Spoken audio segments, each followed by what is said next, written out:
안녕하세요. 2023년 1월 20일 손으로 묵상 함께 나누겠습니다. 오늘의 말씀 전도서 7장 15절에서 18절 말씀입니다. 함께 말씀 읽겠습니다. 헛된 세월을 사는 동안에 나는 두 가지를 다 보았다. 의롭게 살다가 망하는 의인이 있는가 하면 악한 채로 오래 사는 악인도 있더라. 그러니 너무 의롭게 살지도 말고 너무 슬기롭게 살지도 말아라. 왜 스스로를 망치려 하는가? 너무 악하게 살지도 말고 너무 어리석게 살지도 말아라. 왜 제명도 다 못 채우고 죽으려고 하는가? 하나를 붙잡되 다른 것도 놓치지 않는 것이 좋다. 하나님을 두려워하는 사람은 극단을 피한다. 아멘. 랍비 전승에 따르면 이 전도서는요, 솔로몬이 노년에 썼다고 알려진 책입니다.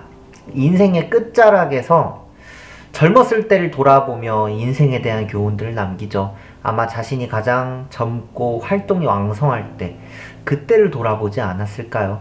오늘 말씀도 그렇게 헛된 세월을 사는 동안에 나는 두 가지를 다 보았다, 이렇게 말하며 시작을 하죠.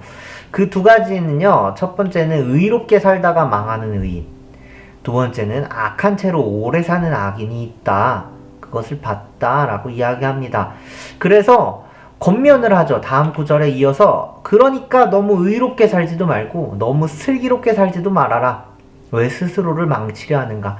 심지어는 이게 스스로 망치는 일이라고까지 합니다.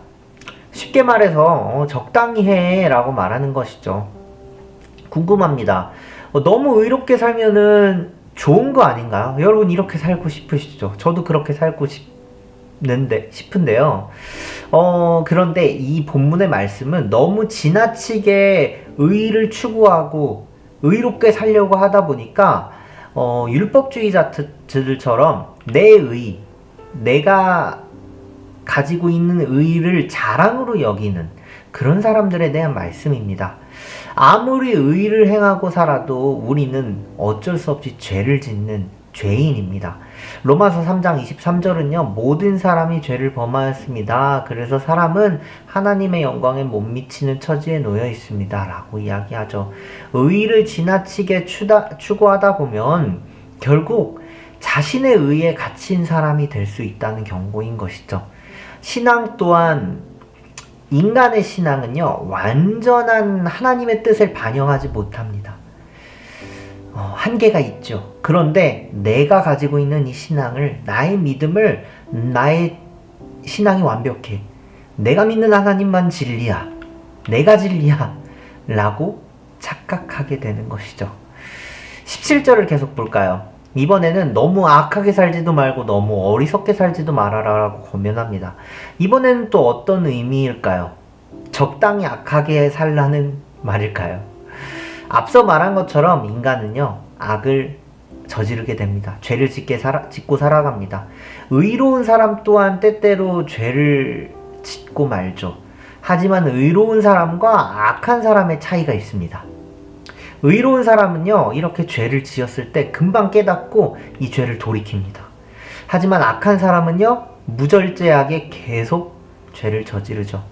너무 악하게 살지 말아라 라고 하는 말의 의미는 바로 이런 것입니다.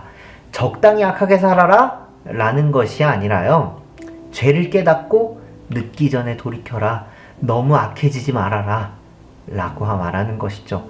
전도서는 이렇게 사는 사람을 너무 악하게 살지도 않고 너무 이롭게 살지도 않는 이런 사람을요, 하나님을 두려워하는 사람이라고 이야기합니다.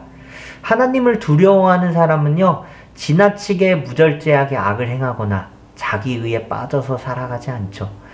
성경을 보면 기적적으로 하나님이 도우시는 그런 순간들이 기록되어 있습니다.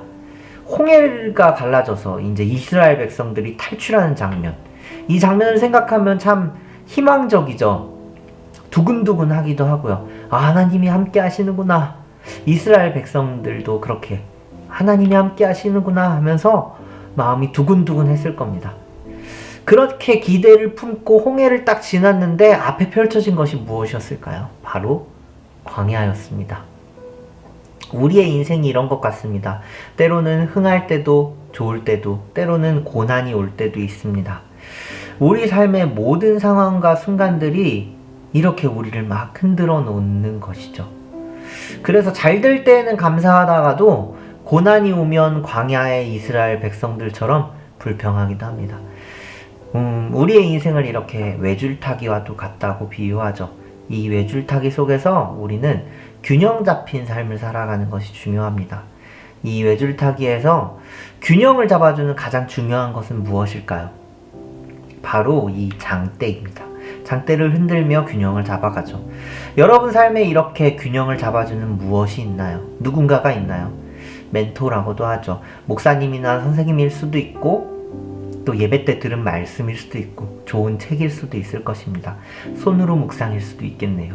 오늘 전도서는요, 이렇게 균형을 잡아주는 장대와 같은 것이 바로 하나님을 두려워하는 마음이라고 이야기합니다.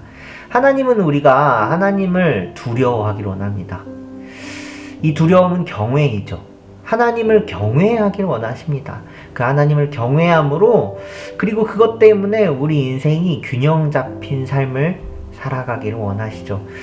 여러분은 오늘 어떤 지점을 지나고 계신가요? 이 인생의 외줄타기 속에서 흔들리고 계신가요? 균형을 잘 잡아 살아가고 계신가요? 너무 의로움을 추구하고 계시진 않나요? 혹은 너무 악에 빠지고 있진 않나요? 오늘의 말씀을 천천히 묵상하며 이 말씀을 좀 읽어보며 마무리하면 좋겠습니다. 내가 어느 지점을 지나고 있지? 라고 좀 생각해 보시길 바랍니다. 태어날 때가 있고 죽을 때가 있다. 심을 때가 있고 뽑을 때가 있다. 죽일 때가 있고 살릴 때가 있다. 허물 때가 있고 세울 때가 있다. 울 때가 있고 웃을 때가 있다. 통곡할 때가 있고 기뻐 춤출 때가 있다. 돌을 흩어버릴 때가 있고 모아들일 때가 있다. 껴안을 때가 있고 껴안는 것을 삼갈 때가 있다. 찾아 나설 때가 있고 포기할 때가 있다. 간직할 때가 있고 버릴 때가 있다. 찢을 때가 있고 꿰맬 때가 있다. 말하지 않을 때가 있고 말할 때가 있다. 사랑할 때가 있고 미워할 때가 있다. 전쟁을 치를 때가 있고 평화를 누릴 때가 있다. 오늘 여러분이 어떤 지점을 지나고 있으시던, 오늘 여러분의 삶이 하나님을 경외함으로 균형 잡힌 삶을 살아갈 수 있는 여러분 되시길 소망합니다. 함께 기도하시겠습니다. 하나님, 우리의 삶이 하나님을 경외하기 때문에 균형 잡힌 삶을 살아가기를 원합니다. 지나치게 무절제하게 악을 행하거나 돌이키지 않는 악인이 되지 않게 하여 주시고, 또 우리가 너무 자기 의에 빠져서 그것이 옳은 것인 양 착각하며 살아가지 않게 하여 주시옵소서. 하나님의 의, 하나님을 경외함으로 그렇게 하나님의 의를 이루며 살아가는 참된 의인이 될 수 있도록 주님 우리를 이끌어 주시옵소서. 감사드립니다. 오늘의 하루가 그렇게 균형 잡힌 삶을 살아가는 우리들의 하루가 될 수 있도록 주님 이끌어 주시옵소서. 감사합니다. 예수님의 이름으로 기도했습니다. 하늘에 계신 우리 아버지여, 이름이 거룩히 여김을 받으시오며 나라의 마옵시며 뜻이 하늘에서 이룬 것 같이 땅에서도 이루어지이다. 오늘날 우리에게 일용할 양식을 주옵시고, 우리가 우리에게 죄 지은 자를 사하여 준 것 같이 우리의 죄를 사하여 주옵시고, 우리를 시험에 들게 하지 마옵시며 다만 악에서 구하옵소서. 대개 나라와 권세와 영광이 아버지께 영원히 있사옵나이다. 아멘.